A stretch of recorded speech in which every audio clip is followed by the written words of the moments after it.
नमस्कार, hello money 9 में आपका बहुत बहुत स्वागत है। मैं हूं आपके साथ संदीप ग्रोवर। आज मार्केट्स के लिए ग्लोबल बाजार से संकेत बहुत अच्छे थे और उन अच्छे संकेतों का फायदा उठाते हुए बाजार ने दूसरे दिन लगातार रिकॉर्ड हाई छुए।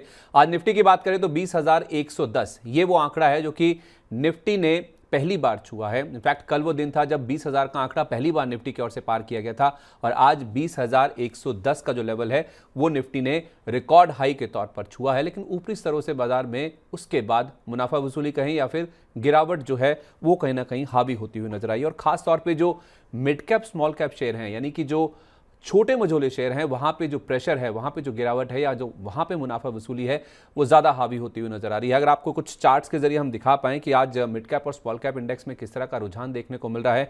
अगर आप निफ्टी का मिड 100 इंडेक्स, जो निफ्टी का मिड कैप इंडेक्स है, उसमें करीब 1200 अंकों के आसपास की गिरावट फिलहाल देखने को मिल रही है। इसी तरह अगर आप निफ्टी की बात करें तो 20,110 का हाई लगाने के बाद उसके बाद से हायर लेवल से जो गिरावट है वो इतनी तीव्र है कि अभी 19,958 के आसपास हम कारोबार कर रहे हैं, जिनके दौरान हमने 19,914 का जो लो है वो भी छुआ था, यानी कि 19,950 का लेवल भी टूट गया था, जहां हम एक समय 20,100 के ऊपर कारोबार कर रहे थे। इसी तरह अगर आप बीएसई के मिड कैप इंडेक्स की, स्मॉल कैप इंडेक्स की बात करें तो करीब करीब 1400 अंकों के आसपास की गिरावट आपको बीएसई के स्मॉल कैप इंडेक्स में भी फिलहाल नजर आएगी। तो आप समझ सकते हैं कि किस तरह से जो तीव्र गिरावट है वो आपको छोटे मझोले शेयरों में आती हुई नजर आ रही है। छोटे मझोले शेयरों में हमने पिछले कुछ दिनों में काफी तेज चाल बनती हुई देखी भी थी, लगातार रिकॉर्ड हाइज बना रहे थे मिड कैप और स्मॉल कैप इंडेक्स, और उसके बाद कहीं ना कहीं वैल्यूएशन को लेकर कंसर्न्स भी थे कि क्या मिड कैप और स्मॉल कैप शेयरों में, क्या छोटे मझोले शेयरों में कोई बबल जैसी स्थिति बन गई है, क्योंकि 8 दिन से तो लगातार भारतीय बाजारों में भी तेजी देखने को मिल रही थी। लेकिन छोटे मझोले शेयरों में जिस तरह से एकाएक हमने बढ़िया चाल बनती हुई देखी है, उसके बाद वैल्यूएशन को लेके जो कंसर्न्स है वो कहीं ना कहीं पैदा होने लगे थे। और आज जिस तरह से कोटक इंस्टीट्यूशनल इक्विटीज़ की ओर से जो मिड कैप और स्मॉल कैप शेयर हैं उनमें कन्विक्शन की कमी की वजह से जो कवरेज है वो हटाई गई है, वहाँ से बिल्कुल अपना जो कवरेज है उसे बंद कर देना, ये एक काफ़ी बड़ी चिंता की बात है। ये एक ट्रिगर के रूप में कहीं ना कहीं मार्केट में काम किया, जिस वजह से हमने आज मार्केट में ऊपरी स्तरों से गिरावट बनती हुई देखी है। तो इन सब सवालों के बीच में अब करना क्या है? रिकॉर्ड हाई बनाने के बाद बाजार फिसला ऊपरी स्तरों से, लेकिन क्या इस गिरावट को खरीदारी के मौके के तौर पे देखना है या फिर जो पोजीशन पड़ी हुई है उसमें आपको अपना पूरा जो जितना भी ट्रेड है उसे खाली कर देना है या फिर शॉर्ट पोजीशन भी बना सकते हैं? इन सब सवालों के जवाब लेने के लिए अब चलते हैं हमारे एक्सपर्ट के पास, और आज सब सवालों के जवाब देने के लिए हमारे साथ जो एक्सपर्ट जुड़ रहे हैं वो है स्वास्तिका इन्वेस्टमार्ट के head of research Santosh Meena ji. Santosh sir, आपका बहुत बहुत स्वागत है सर मनी 9 पर। Good afternoon Sandeep ji. Market की बात करें तो कल तो मार्केट में और सब दूर पार्टी का माहौल था। निफ्टी ने 20,000 का लेवल टेस्ट किया, फिर इंडिया पाकिस्तान का मैच जिस तरीके से हुआ तो कल सब दूर पार्टी का माहौल था। लेकिन मार्केट में कहावत है, when music is loud in the party you should be near the gate. वो वही कहावत कहीं ना कहीं मिड कैप स्पेस और ब्रॉडर मार्केट में देखने को मिल रही है। जिस तरह की हमने शानदार रैली देखी, तो अब थोड़ा सा समय था, जो कोटक की रिपोर्ट आई है उन्होंने ये हाईलाइट किया है कि मिड कैप और स्मॉल कैप एक वैल्यूएशन थोड़े से एक्सपेंसिव हो गए हैं, तो एक करेक्शन बनता है। और हमारा लार्ज कैप ने आप कैचअप रैली स्टार्ट किया, तो लग रहा है कि शायद ये कहीं ना कहीं डाइवर्जेंस जो था वो धीरे धीरे खत्म हो रहा है। अब लार्ज कैप ने तो पिकअप किया और वहीं मिड कैप और स्मॉल कैप में करेक्शन देखने को मिल रहा है। तो अभी करना क्या है सर? निफ्टी में क्या रुझान होना चाहिए? जो 20,110 का लेवल हमने हायर लेवल्स पे बनते हुए देखा, उसके बाद जो करेक्शन है आज 19,900 के आसपास तक के जो लोज हैं वो भी हमने मार्केट में बनते हुए देखे हैं। तो क्या ये जो गिरावट आ रही है हायर लेवल से, जो करेक्शन देखने को मिली है, क्या केवल एक हेल्दी करेक्शन के तौर पर देखना चाहिए या फिर कॉशियस होने की जरूरत है बाजार में? निफ्टी में तो मेरा बहुत ज्यादा कॉशियस व्यू नहीं है। हो सकता है यहाँ से कंसोलिडेशन या छोटा मोटा करेक्शन, प्रॉफिट बुकिंग देखने को मिले नीचे। हो सकता है वो 19,600 जो 20 डे मूविंग एवरेज है वहां तक एक बार रिट्रीट करे। लेकिन निफ्टी के कई सारे स्टॉक्स रहेंगे जो आउट परफॉर्म करेंगे। ब्रॉडर मार्केट में डेफिनेटली कंसर्न्स है वहाँ, जो अभी स्पेशली लास्ट में जो कुछ लो क्वालिटी स्टॉक्स में रैली देखने को मिली थी, तो ये टाइम है एक बार एग्जिट हो जाना चाहिए। हाँ, वहाँ भी एक अगर करेक्शन आता है ब्रॉडर मार्केट में, हेल्दी करेक्शन, तो कई सारे स्टॉक्स ऐसे होंगे जो आपको अच्छे लेवल्स पर मिलेंगे। तो अभी ब्रॉडर मार्केट में खरीदारी की जल्दबाजी नहीं करना चाहिए। लेकिन जो लार्ज कैप स्टॉक्स है निफ्टी में स्पेशली, वहाँ कई सारे pockets like specially IT stocks अच्छी अपॉर्चुनिटी दे रहे हैं, वहाँ एक मोमेंटम बना हुआ है। तो मुझे लगता है कि स्पेशली निफ्टी तो अंडर परफॉर्म नहीं करेगा बहुत ज्यादा, लेकिन ब्रॉडर मार्केट में करेक्शन जरूर देखने को मिल सकता है। आपने आईटी सेक्टर की बात करी, मेरा इनफैक्ट अगला सवाल आपसे आईटी सेक्टर को लेकर ही था। आज जो पूरी बाजार में गिरावट हो रही है या हायर लेवल से हमने जो मुनाफा वसूली देखी है, उसमें अगर आप देखेंगे तो एक इंडेक्स जो कि शाइन कर रहा है, इनफैक्ट सबसे ज़्यादा तेज़ी को लीड कर रहा है, वो है आईटी इंडेक्स, जिसमें पौने 1% के आसपास की फिलहाल तेजी देखने को मिल रही है। अभी निफ्टी का जो आईटी इंडेक्स है 32,890 का जो लेवल है वहां पे फिलहाल देखने को मिल रहा है। आज 33,000 का लेवल भी इसने पार किया था, तो दिन के हाई लेवल्स के आसपास ही कहीं ना कहीं यहाँ पे कारोबार देखने को मिल रहा है। तो आईटी स्टॉक्स में आपकी क्या राय है सर, क्योंकि जिस तरह से भारत में भी माना जा रहा है कि इस बार जो महंगाई के आंकड़े आएंगे वो थोड़ा सा नीचे आएंगे, उसमें कमी देखने को मिल सकती है। यूएस में भी कल सीपीआई का प्रिंट आने वाला है, उसमें भी एक्सपेक्टेशन यही है कि शायद इस बार इन्फ्लेशन में और कमी देखने को मिलेगी, तो उससे कहीं ना कहीं जो आईटी स्टॉक्स है उनमें एक रैली बनती हुई दिख रही है। क्या ये रैली सस्टेन करती हुई दिखेगी? क्या आईटी स्टॉक्स में मौजूदा लेवल्स पे भी फ्रेश एंट्री भी की जा सकती है? यस, आईटी ऐसा सेक्टर नजर आ रहा है जहाँ टेक्निकली एक बहुत ही अच्छा ब्रेकआउट आ रहा है। स्टॉक ये सेक्टर ने अंडर परफॉर्म किया था, लेकिन लोअर लेवल से इसने बहुत अच्छी रिकवरी दिखाई। 32,500 के रेजिस्टेंस को क्रॉस किया निफ्टी आईटी इंडेक्स ने। लग रहा है कि ये शायद 34,500 35,000 तक भी जा सकता है। तो मेरे हिसाब से लार्ज कैप आईटी स्टॉक्स पर बैट करना चाहिए, वहां से आउट परफॉर्मेंस देखने को मिल सकता है। आज भी आप नोटिस करोगे तो जो मेजर आउट परफॉर्मेंस है वो लार्ज कैप आईटी स्टॉक्स में है। मिड कैप आईटी स्टॉक्स आज थोड़ा अंडर परफॉर्म कर रहे हैं, तो top like Infosys, TCS, HCL tech जैसे स्टॉक पर नजर रखना चाहिए। वहाँ अच्छा मोमेंटम देखने को मिल सकता है और वहीं से निफ्टी को सपोर्ट मिलेगा। तो आईटी स्टॉक से कहीं ना कहीं निफ्टी को सपोर्ट मिल सकता है और आईटी में आज कहीं ना कहीं खरीदारी देखने को मिल भी रही है। कल यूएस के मार्केट्स की भी बात करें तो टेस्ला एक स्टॉक है जिसने नैस्डैक की रैली को लीड किया था। टेस्ला में कल 10% के आसपास की तेजी देखने को मिली। मॉर्गन स्टैनली ने स्टॉक को अपग्रेड किया है, $250 का जो टारगेट था उसे बढ़ाकर अब $400 कर दिया है। 60% का बड़ा एक अपग्रेड जो आया है मॉर्गन स्टैनली की ओर से, उसने टेस्ला को ड्राइव किया, उससे नैस्डैक में तेजी देखने को मिली और आज कहीं ना कहीं भारतीय बाजारों में भी भले ही गिरावट है, मुनाफा वसूली का माहौल है, लेकिन आईटी स्टॉक्स शाइन करते हुए दिख रहे हैं। पौने 1% के आसपास की तेजी आज आईटी इंडेक्स में साफ तौर पे देखने को मिल रही है। चलिए अब सवाल जवाब का सिलसिला शुरू करते हैं। हमारे जो दर्शक हैं वो हमारे यूट्यूब पेज पर हमारे साथ जुड़ना शुरू हो भी चुके हैं। हमारे एक दर्शक हैं पटानी कार्तिक साहब, आपको नमस्कार। जीवीके पावर एंड इंफ्रा, इसको लेकर इन्होंने अपना सवाल पूछा है। संतोष सर ये जानना चाहते हैं कि क्या इस शेयर में करना क्या चाहिए। 6 महीने का इनका व्यू है, 6 महीने का होराइजन है, तो 6 महीने का जिसका नज़रिया है उसको जीवीके पावर में क्या फ्रेश खरीदारी कर सकते हैं या जिनके पास है क्या उसे होल्ड कर सकते हैं? क्या राय होगी आपकी? I think he would be lucky कि आज मार्केट जहाँ मिड कैप ब्रॉडर मार्केट में गिरावट है, वहीं जीवीके में एक अपर सर्किट लगा। मेरे हिसाब से इसमें से निकलने के मौके ढूंढना चाहिए। ये इस तरह का जो टाइम होता है वो अपनी मिस्टेक से एग्जिट करने का समय होता है। और जीवीके पावर मेरे हिसाब से यहाँ पे कुछ भी फंडामेंटल अच्छा नहीं है। हो अगर कुछ मेजरली टर्न अराउंड आ जाए तो बात अलग है, लेकिन उसकी संभावना ऑलमोस्ट ना के बराबर है। तो बेटर है ये एज ए एग्जिट अपॉर्चुनिटी के रूप में देखें। और अभी जो कैश रहेगा आप थोड़ा सा डिप का वेट करें, अच्छे quality stocks like Tata power जैसे स्टॉक्स में अपॉर्चुनिटी ढूंढिएगा। तो जीवीके पावर में निकल जाएं, आज जो सर्किट लगा है उसे आप एग्जिट अपॉर्चुनिटी के तौर पे देखें। अच्छे शेयर जो इस स्पेस में है टाटा पावर जैसे, वहां पे आप खरीदारी के मौके ढूंढ सकते हैं। एक स्टॉक सर 2 दिन से काफ़ी ज़्यादा लाइमलाइट में है, वो है NIIT लिमिटेड का। आज भी करीब 14% के आसपास का आप मूव है, 113 रुपये के आसपास का लेवल है। कल इसमें कल भी काफ़ी अच्छा मूव इस स्टॉक में देखने को मिला था। तो ये जो रैली कहीं ना कहीं NIIT लिमिटेड में देखने को मिल रही है, क्या आपको लगता है कि ये सस्टेन करती हुई दिखेगी? मौजूदा लेवल से भी कोई अपसाइड की गुंजाइश और देखी जा सकती है? आज इसने 118 रुपये 49 पैसे का हाई लगाया था, अभी 113 रुपये के आसपास है। ये जिस हिसाब से चार्ट स्ट्रक्चर है उस हिसाब से तो डेफिनेटली लगता है कि स्टॉक में और मोमेंटम बना रहेगा। स्टॉक शायद 150 रुपए तक के टारगेट दिखा सकता है। हो सकता है 2 दिन की तेजी के बाद स्टॉक कुछ समय स्पेंड करे, लेकिन मुझे लगता नहीं कि अब 100 के नीचे इतनी आसानी से आएगा। तो मेरे हिसाब से इसमें बने रहना चाहिए। 100 के नीचे का क्लोजिंग बेसिस पे स्टॉप लॉस रखिए। ऊपर में आप 145 150 के टारगेट के लिए इसको होल्ड रख सकते हैं। 145 150 तक के जो लेवल्स हैं वो NIIT लिमिटेड के स्टॉक में देखने को मिल सकते हैं। इस बीच हमारे साथ एक दर्शक मौजूद हैं, भरत शर्मा जी हमारे साथ फोन लाइन पे मौजूद हैं। भरत शर्मा जी, आपका बहुत बहुत स्वागत है, नमस्कार, बताइए। 300 शेयर हैं, 1150 रुपए के लिए हुए हैं, पिछले 1 साल से हैं। एवरेज करके उसको 1150 कर रखा है। 300 शेयर आपने कौन सी कंपनी के एप्पल बताए? इंडिया के, एप्पल इंडिया के। एफएल इंडिया के। हाँ, 300 शेयर हैं, आपने एवरेज प्राइस क्या बताया उसका? 1150। 1150 रुपये का इनका एवरेज प्राइस है। क्या होराइजन है सर आपका? क्या नज़रिए से आपने लिए थे जब इनको आपने बाय किया था? इन्वेस्टमेंट के हिसाब से लिया था। इन्वेस्टमेंट के हिसाब से लिया था। संतोष सर, एफएल इंडिया अगर आप इस स्टॉक को ट्रैक करते हो या टेक्निकली भी अगर देखें तो कैसा रुझान बन रहा है सर? एफएल इंडिया अगर कोई निवेश के नज़रिए से जिसने इस शेयर को ले रखा है, इनका 1150 रुपये का एवरेज प्राइस है, फिलहाल 1175 रुपये के आसपास ये स्टॉक अवेलेबल है, क्या करना चाहिए? 25 रुपये का मुनाफा बन रहा है इनको। नहीं, कंपनी बहुत अच्छी है और टेक्निकल स्ट्रक्चर भी अच्छा है। आज मार्केट की प्रेशर की वजह से, स्पेशली ब्रॉडर मार्केट के प्रेशर की वजह से आज स्टॉक डाउन है। बट ये करेक्शन, अगर कोई खरीदना चाहे तो इस करेक्शन में खरीदारी भी कर सकता है। नीचे 1040 का जो लेवल है बहुत ही स्ट्रॉन्ग सपोर्ट का काम करेगा।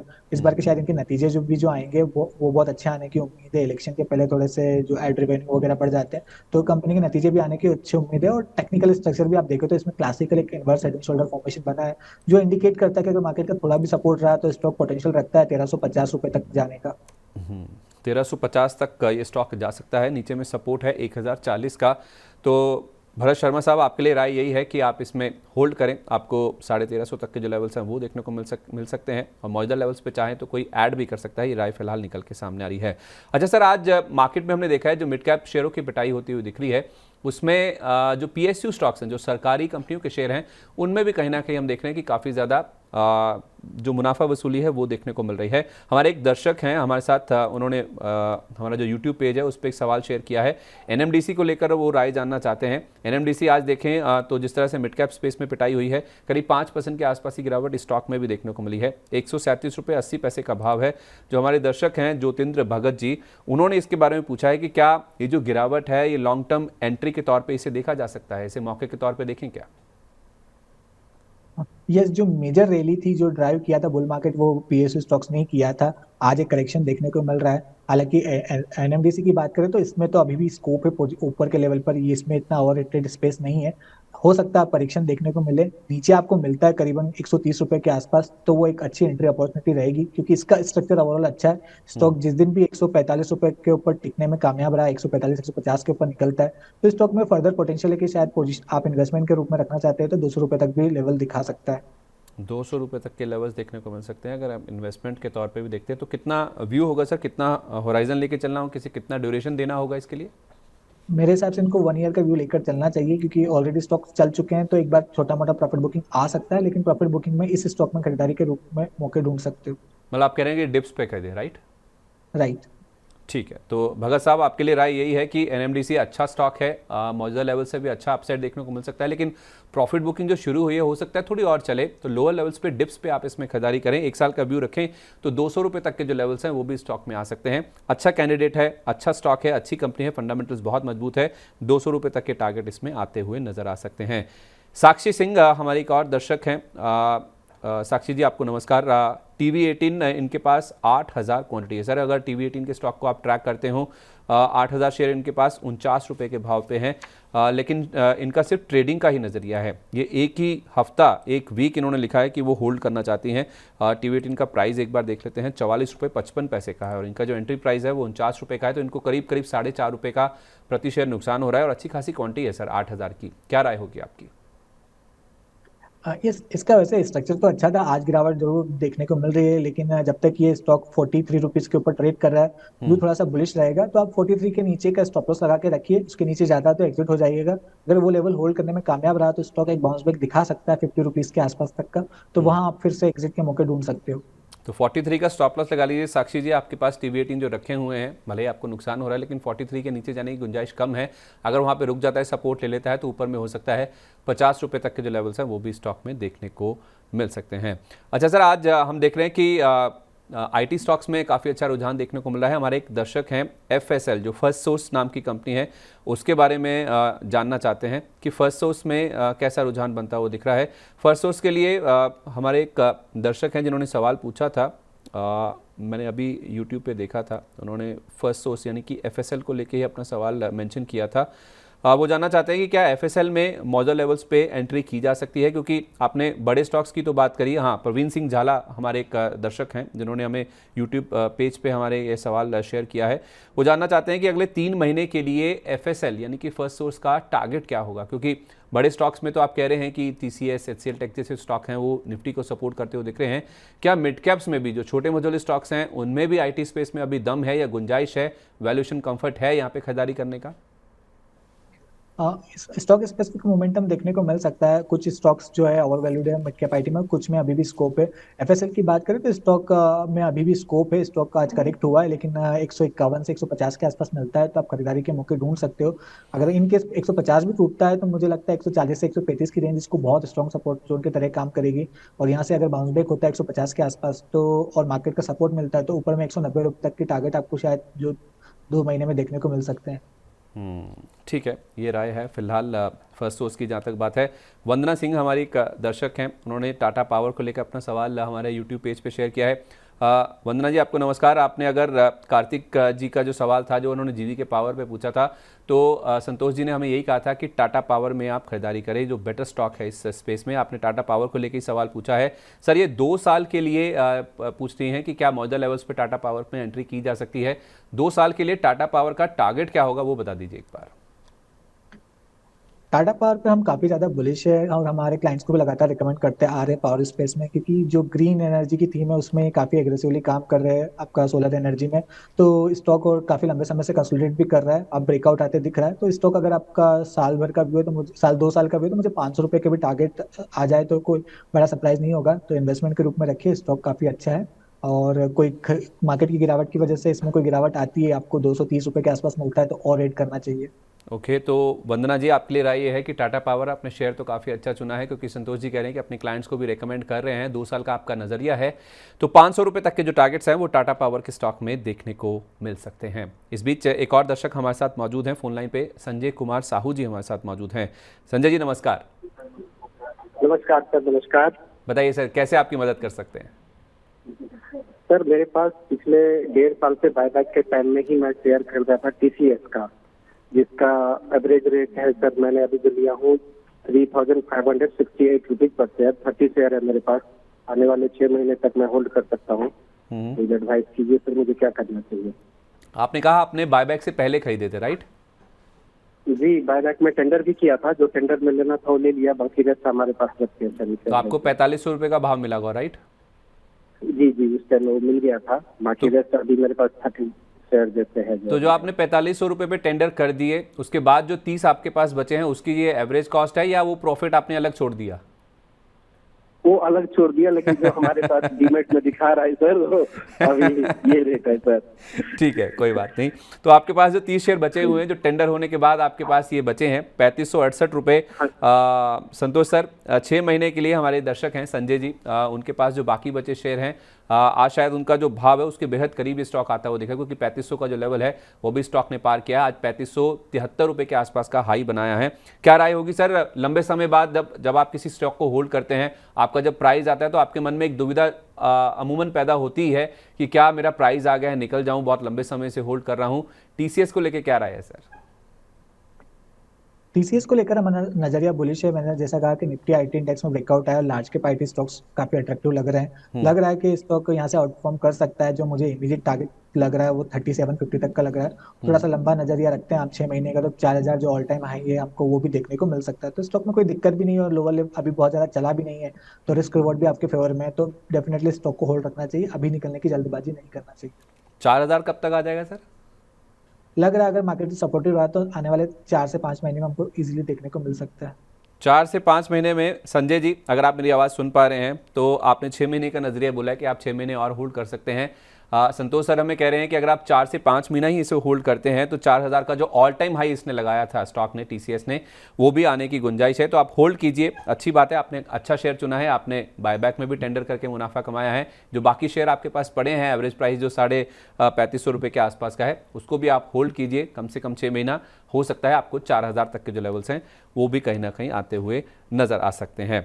इस बीच सर, पावर शेयरों की जब बात हुई है तो हमारे एक और दर्शक हैं बरखा दवस, उन्होंने अपना सवाल पावर ग्रिड को लेके पूछा है। क्योंकि देखिए, जिस तरह से सर मार्केट में गिरावट आई है, जो स्टॉक्स कई सारे लोगों के रडार पे होते हैं, जब मार्केट में गिरावट आती है तो एक शार्प करेक्शन देखने को मिलता है। कई शेयर 5-5, 7-7, 10-10% की जब गिरावट पे दिखते हैं तो लुक्रेटिव लगते हैं कि क्या, जब मैं किसी शेयर को मान लीजिए 200 रुपये पे लेने को तैयार था 10% की गिरावट के बाद, क्या 180 पे अभी लेना बनता नहीं बनता है? ऐसा एक सवाल पावर ग्रिड को लेके आया है। क्या अभी मौजूदा लेवल्स पे इस शेयर को खरीदा जा सकता है? हमारे एक दर्शक पूछ रहे हैं। पावर ग्रिड की बात करें तो स्टॉक थोड़ा सा slow and study run up रहा है, लेकिन आज इसमें बोनस इशू का भी एडजस्टमेंट देखने को मिल रहा है। 3:1 का बोनस था, सो मुझे लगता है थोड़ा सा और गिरावट आ सकता है। स्टॉक आपको 185 के आसपास मिले तो बहुत अच्छा लेवल रहेगा। बहुत ज्यादा गिरावट की उम्मीद नहीं है स्टॉक में, 4 से 5 रुपए की, 5-6 रुपए की गिरावट आ सकती है, लेकिन उससे ज्यादा नहीं गिरते नजर आता है। वहां पर आता है तो फिर से खरीदारी देख सकते हो आप स्टॉक पर। ओके, तो 185 रुपये के आसपास अगर पावर ग्रिड आपको मिले, बहुत ज़्यादा गिरावट की यहाँ पे गुंजाइश तो नहीं नज़र आती है। आज 203 रुपये 95 पैसे का इसने हाई टच किया था, लेकिन 185 रुपये के आसपास अगर बरखा जी आपको ये मिलता है तो आप इसमें एंट्री कर सकते हैं। ये राय फिलहाल निकल के सामने आ रही है। सर, हाल फिलहाल मैंने देखा है कि जो एसआईपी के जो आंकड़े हैं उसमें लगातार जो बढ़ोतरी है वो कहीं ना कहीं देखने को मिल रही है। पिछले 2 महीने से लगातार हम देख रहे हैं कि जो एसआईपी का अमाउंट है मार्केट में वो करीब 15,000 करोड़ का जो नंबर है उसके पार जाता हुआ दिखा है। हमारे एक दर्शक हैं, यूटीआई एएमसी को लेकर उनका सवाल है। जय, हमारे एक दर्शक हैं, वो जानना चाहते हैं कि यूटीआई एएमसी जिसके पास इनके पास 600 रुपये के दाम पर 50 शेयर हैं, ये जानना चाहते हैं कि क्या ये 6 महीना और इसको होल्ड कर सकते हैं। यूटीआई एएमसी का मैं एक बार प्राइस भी चेक कर लेता हूं कि इनके पास जो 50 शेयर इन्होंने 600 रुपये का प्राइस बोला है, फिलहाल सर 787 रुपये का दाम है। आज 4% के आसपास की गिरावट है, उसके बावजूद भी ये स्टॉक करीब 790 रुपये के आसपास ट्रेड कर रहा है, तो अच्छे खासे मुनाफे पे ये बैठे हुए हैं। क्या राय होगी सर आपकी जय को? वैसे स्टॉक इतना परफॉर्म करता नहीं, डिस्पाइट इतने अच्छे नंबर आ रहे हैं एसआईपी के, उसके बावजूद भी ये एचडीएफसी ने तो फिर भी तेजी दिखाई है। इस स्टॉक ने इतना परफॉर्म नहीं किया है। वैसे इंडस्ट्री में भी थोड़ा सा कंपटीशन रहता है बहुत ज़्यादा, इसलिए इतना आपको बड़ी तेजी देखने को नहीं मिलती है। मुझे लगता है कि आप मुनाफा हो रहा है तो इस स्टॉक से निकल कर कहीं और अपॉर्चुनिटी ढूंढ सकते हो, और आपको अगर इस स्टॉक को होल्ड रखना ही है तो आप 720 के स्टॉप लॉस से स्टॉक में बने रह सकते हैं। 720 रुपये का जय, अगर आप सुन पा रहे हैं, 720 रुपये का यूटीआई एएमसी में आप स्टॉप लॉस लगा लीजिए। ये राय फिलहाल आपके लिए निकल के सामने आ रही है। मार्केट में काफ़ी अच्छा रुझान देखने को मिला। जहाँ तक एसआईपी के परफॉर्मेंस की बात है, रिटेल की ओर से लगातार जो एसआईपी का अमाउंट है वो मार्केट में आ रहा है, और इनफैक्ट आप देखिए एफपीआईज की बिकवाली के बावजूद जो मार्केट में सपोर्ट आ रहा है वो दरअसल डीआईज यानी जो घरेलू संस्थागत निवेशक हैं उनकी खरीदारी की वजह से आ रहा है, क्योंकि एसआईपी की जो फ्लो है वो लगातार बाजार में देखने को मिल रहा है और उसमें कहीं ना कहीं बढ़त भी देखने को मिल रही है। इस बीच शैलेंद्र गोलचा हमारे एक दर्शक हमारे साथ फोन लाइन पे मौजूद हैं। शैलेंद्र जी, माफी चाहते हैं, आप काफी टाइम से हमारे साथ फोन लाइन पे मौजूद हैं। नमस्कार, बताइए क्या जानना चाहते हैं? Sir good afternoon. कोई प्रॉब्लम नहीं सर। बोलिए सर। सर मेरे पास जिंदल पॉली फिल्म्स 500 शेयर है, 630 रुपए से लिए। 630 रुपए 30 रुपए पे, ठीक है। 630 के। ओके सर साल भर के लिए व्यूज है। साल भर आप इसे होल्ड कर सकते हैं? जी जी। ओके, कब लिया था आपने ये? मैं रखना ही चाह सर, ये ऑलमोस्ट 3 महीने हो 3 महीने हो गए। आपने लिया था 630 रुपये पे, आज करीब 20 रुपये के आसपास की गिरावट है। शेयर 660 रुपये पे ट्रेड कर रहा है, 30 रुपये के आसपास का आपको मुनाफा है। जिंदल पॉली फिल्म सर, 1 साल का जिसका नज़रिया है, 630 रुपये एंट्री प्राइस है, 660 रुपये मौजूदा लेवल है। क्या राय होगी सर आपकी? आप देख सकते हो मिड कैप की रैली में इसने बिल्कुल भी पार्टिसिपेट नहीं किया है, तो रिस्क बनता है जब अगर मार्केट में करेक्शन आएगा तो ये फिर से अंडर परफॉर्म करेगा। तो बेटर है आप इस स्टॉक से निकल जाए। अभी कोई बहुत ज्यादा लॉस वगैरह कुछ है नहीं। आपको इसी स्पेस में जाना है तो टीसीएल पैकेजिंग मुझे अच्छा लगता है, उस स्टॉक में आप नजर रख सकते हो। ये स्टॉक मुझे बहुत ज्यादा अट्रैक्टिव नजर नहीं आता। जिंदल पॉली यहाँ पे बहुत कोई मोमेंटम नहीं है और स्टॉक भी अंडर परफॉर्म कर रहा है, और अगर आपका इसको होल्ड रखने का ही व्यू है तो आपके लिए स्टॉप लॉस सजेस्ट करूंगा, वो रहेगा 620 रुपये का। 620 रुपये का शैलेंद्र जी, आप स्टॉप लॉस लगा के जिंदल पॉली के स्टॉक को होल्ड करिए। ये राय फिलहाल आपके लिए निकल के सामने आ रही है। हमारे एक दर्शक हैं, सीकर नाम से उनका यूट्यूब पे पेज है, उन्होंने अपना सवाल हमारे साथ शेयर किया है। MTAR टेक, कोई इसे MTAR कहता है, कोई इसे MTAR टेक भी कहता है। तो ये डिफेंस से जुड़ी हुई कंपनी है। IPO आया, उसके बाद से ज़बरदस्त रिटर्न स्टॉक में देखने को मिले हैं। फिलहाल इसका जो प्राइस है वो 2660 रुपये के आसपास का है। 2920 रुपये का इसका जो ऑल टाइम हाई है स्टॉक ने टच किया था, उसके बाद से थोड़ा सा करेक्ट हुआ है ये। और हमारे एक दर्शक हैं जो इसके बारे में जानना चाहते हैं, सीकर, जैसे मैंने बताया, क्या वो जानना चाहते हैं कि क्या मौजूदा लेवल्स पे जो करेक्शन हो चुका है 29 रुपये के आसपास से, क्या यहीं पे एंट्री कर लेनी चाहिए, या आपको लगता है कि और करेक्शन हो सकता है, थोड़ा वेट करें उसके बाद इसमें एंटर करें? ये स्टॉक काफी अच्छा है और स्टॉक ने काफी अच्छा आउट परफॉर्म भी किया, लेकिन आज करेक्शन देखने को मिल रहा है। मुझे लगता है और स्पेस है अभी करेक्शन की। 2450 2450 के आसपास मिलता है तो वो एक बहुत अच्छा एंट्री लेवल रहेगा। इसका 20 डे मूविंग एवरेज भी, और इसका आप देखोगे तो पुराना जनवरी 2022 का हाई भी यहीं के आसपास है। तो मुझे लगता है 2450 के आसपास आता है तो खरीदारी करना चाहिए। अभी और डाउनसाइड देखने को मिल सकती है। तो शिखर जी, आपके लिए राय ये है कि 2660 रुपए के आसपास ये स्टॉक अवेलेबल है, थोड़ा और वेट कर लीजिए। 2450 रुपए के आसपास अगर स्टॉक आ जाता है, थोड़ा और करेक्ट होता है, तो वहां पे शायद हो सकता है कि काफ़ी अच्छा एंट्री लेवल हो सकता है। थोड़ा वेट कर लीजिए, पेशेंस रखिए। जैसा आप पूछ भी रहे थे कि करेक्शन हो सकता है, ऐसा हमें संतोष जी भी बता रहे हैं, थोड़ा करेक्शन की उम्मीद है यहाँ पे। अगर नीचे में मिलता है 24.5 रुपए के आसपास, तो वहाँ पे आप एंटर करें तो आपके लिए शायद ज़्यादा बेहतर रणनीति हो सकती है। इस बीच पीएफसी, एक हमारे दर्शक हैं गुरलाल संधू, उन्होंने अपना सवाल हमसे पीएफसी को लेकर पूछा है। 100 शेयर उनके पास हैं सर 260 रुपए के दाम पर। जैसे मैंने कहा सर, आज रेलवे शेयरों में, पीएसयू शेयरों में काफ़ी करेक्शन देखने को मिल रहा है, तो आज वहाँ पे सवाल ज़्यादा हमारे दर्शकों की ओर से देखने को मिल रहे हैं। ये शेयर में जो पीएफसी का शेयर है, अब इसमें क्या करना चाहिए? जिसके पास 260 शेयर है, 260 रुपए के दाम पर 100 शेयर रखे हुए हैं, आज 310 रुपए के आसपास का हाई स्टॉक ने टच किया था, उसको क्या करना चाहिए? इन्होंने भी यही कहा कि ये 6 महीने होल्ड कर सकते हैं शेयर को, क्योंकि जो बंदा शेयर होल्ड कर रहा है सर, थोड़ी सी भी गिरावट दिखती है तो थोड़ी सी बेचैनी होती है कि क्या करेक्शन लंबा ना चल जाए, जो मुनाफा बन रहा है क्या उसको बांध के दोबारा नीचे में एंटर कर लें। यही एक मेन सवाल होता है हर किसी एक रिटेल निवेशक के मन में। तो पीएफसी को लेकर जो हमारे दर्शक हैं, उनका भी शायद यही सवाल है कि 6 महीने का नजरिया है, 260 पे लिए, प्रॉफिट बन रहा है, क्या इसे बुक कर लें? जी, हमने पीएससी में 150 रुपए से 300 रुपए तक का एक वर्टिकल रन देखा है। स्टॉक जनवरी में आपका 150 रुपए के आसपास था, तो अब एक प्रॉफिट बुकिंग बनती है और मुझे लगता है कि स्टॉक शायद कुछ समय के लिए कंसोलिडेशन और छोटे करेक्शन मोड में चले जाएंगे। तो एक बार अगर आपका ट्रेडिंग का नजरिया है तो एक बार बुक करके बाहर हो जाना चाहिए। स्टॉक में कोई शार्प करेक्शन आता है, स्टॉक 200 रुपए के आसपास मिलता है कोई बड़ी गिरावट की वजह से, तो बहुत अच्छी अपॉर्चुनिटी रहेगी। अभी मेरे हिसाब से रिस्की रहेगा, आपको और करेक्शन का रिस्क रह सकता है, तो बेटर है प्रॉफिट बुक करें और बाहर हो जाइए। ओके, तो गुरलाल जी, आपके लिए राय यही है, अच्छा खासा प्रॉफिट बन रहा है, 150 से लेकर 300 तक की वर्टिकल रैली स्टॉक में देखने को मिली है, तो आप इसमें प्रॉफिट बुकिंग कर ले या पार्शियल प्रॉफिट बुकिंग कर ले तो आपके लिए ज़्यादा बेटर होगा, क्योंकि अच्छा खासा रन अप स्टॉक में देखने को मिल चुका है। तो मौजूदा लेवल्स पे आप चाहें तो अपना मुनाफा बुक कर सकते हैं, भले आप 6 महीने होल्ड करना चाहते हैं, लेकिन यहाँ पे आप चाहें तो प्रॉफिट ले लें, आपके लिए ज़्यादा बेहतर रणनीति होगी। हनी सिंह, हमारे एक और दर्शक हमारे साथ फोन लाइन पर मौजूद हैं। हनी सिंह जी, स्वागत है आपका, नमस्कार, बताइए। अमित सिंह, माफ कीजिए, अमित जी। जी सर।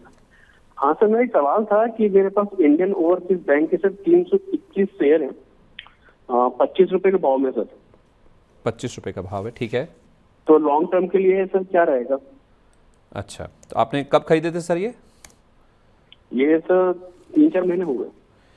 3-4 महीने पहले लिए हैं सर। बैंकिंग स्टॉक्स में हमने देखा है, खासतौर पे जो पीएसयू बैंक्स हैं उनमें रैली काफ़ी ज़्यादा देखने को मिले, खासतौर पे जो छोटे टिकट साइज वाले, जो छोटे मझोले बैंक्स हैं और सरकारी बैंक है, वहाँ पे तो रनअप बहुत ज़्यादा स्ट्रांग देखने को मिला है। हमारे जो दर्शक हैं अमित सिंह जी, उनके पास 25 रुपये की होल्डिंग है। आज स्टॉक में 4% के आसपास का करेक्शन है, लेकिन तब भी शेयर 33.5 रुपये के आसपास अवेलेबल है। क्या करें सर? 25 रुपये की खरीद है, 33.5 रुपये, 8.5 रुपये का मुनाफा बन रहा है, ले लें या अभी रुकें? डरना नहीं है इस गिरावट से? नहीं, मेरे हिसाब से इससे आईओबी से बाहर हो जाना चाहिए, और मार्केट में गिरावट आती है तो आप दूसरी जो पीएसयू बैंक से, आपका bank of India, Canara bank और बैंक ऑफ बड़ौदा, एसबीआई, ऐसे टॉप 3 पे आप फोकस कर सकते हो। अभी इससे बुकिंग करना मेरे हिसाब से सही रहेगा। एसबीआई, बैंक ऑफ बड़ौदा और तीसरा नाम क्या बताया सर आपने? कैनरा बैंक।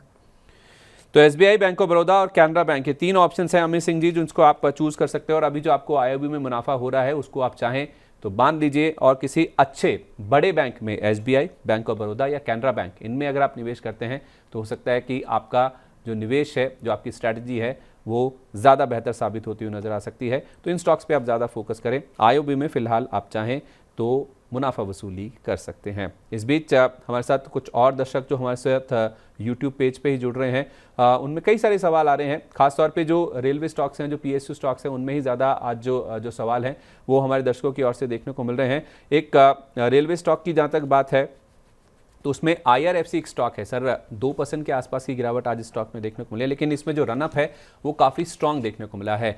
तो आईआरएफसी, अगर आप इसका एक बार चार्ट देख के बता पाएं कि जिनके पास रखा हुआ है, क्योंकि जिस तरह से आपने कहा कि पीएफसी में एक वर्टिकल मूव देखने को मिला था, इस स्टॉक में भी ऐसा ही कुछ रुझान देखने को मिला है, काफ़ी ज़्यादा वेट कराया इसने। आप देखिए इसका जो चार्ट है, काफ़ी टाइम तक ये साइडवेज रहा है, लेकिन उसके बाद आप देखिए ये जो लास्ट कुछ कैंडल्स हैं आप देखेंगे, इस एक वर्टिकल मूव स्टॉक में भी देखने को मिला है। 92-94 इसका हाई लेवल है जो कि इसने आज टच किया है। तो उस लिहाज से सर आईआरएफसी क्या करना चाहिए मौजूदा लेवल्स पे जिनके पास है, और जो फ्रेश एंट्री करना चाहते हैं वो भी? यस, यहाँ पर भी अब रिस्क रिवॉर्ड फेवरेबल नहीं है। इतना बड़ी शार्प रैली के बाद अब एक प्रॉफिट बुकिंग का रिस्क बनता है, तो ऐसे ट्रेडिंग पर्सपेक्टिव है तो बुक कर ही लेना चाहिए। और आपको अगर आप थोड़ा सा एग्रेसिव ट्रेडर है और होल्ड करना चाहते हैं तो अपना stop loss 74 rupees per maintain करें, क्योंकि 74 के नीचे जाता है तो स्टॉक फिर शायद नीचे में 55 तक रुपीज तक भी जा सकता है। वो लेवल आएगा तो फिर से हम री एंट्री अपॉर्चुनिटी ढूंढेंगे, बट अभी भी ना तो फ्रेश एंट्री बनती है, उसके बजाय मुनाफा वसूली का ज्यादा अच्छा मौका है। तो 75 के आसपास आप कह रहे हैं कि IRFC को खरीदना है अगर गिरावट में मिले तो, राइट? नहीं, मेरा सजेशन 74 का स्टॉप लॉस मेंटेन करिए आप। जिसके अगर आप पास थोड़ा है। सा हाँ, अगर कोई एग्रेसिव रखना चाहता है, वरना करंट लेवल पर भी आप बुकिंग कर सकते हैं। ओके, तो नहीं, दोबारा अगर एंटर करना है तो नीचे में क्या लेवल बताया ये आपने? 55 रुपीज के आसपास मिलता है। अगर कोई शार्प करेक्शन आता है 55 रुपीज के आसपास तो देखेंगे, अभी तो नहीं बनता है ये। ओके, तो काफ़ी शार्प अप मूव देखने को मिल चुका है। जिनके पास है उनके लिए 74 रुपये का स्टॉप लॉस है, जिनको होल्ड करना ही है। नीचे में अगर शार्प करेक्शन होता है तो 55 रुपये, यही वो लेवल है जिस पे आप फ्रेश खरीदारी कर सकते हैं। लेकिन मौजूदा लेवल्स पे अगर कोई खरीदना चाहते हैं तो इसको ना टच करें, क्योंकि जो रिस्क रिवॉर्ड है वो फेवरेबल नहीं है। यहाँ से जो गिरावट की आशंका है वो ज़्यादा है, अपसाइड की गुंजाइश कम नज़र आती है।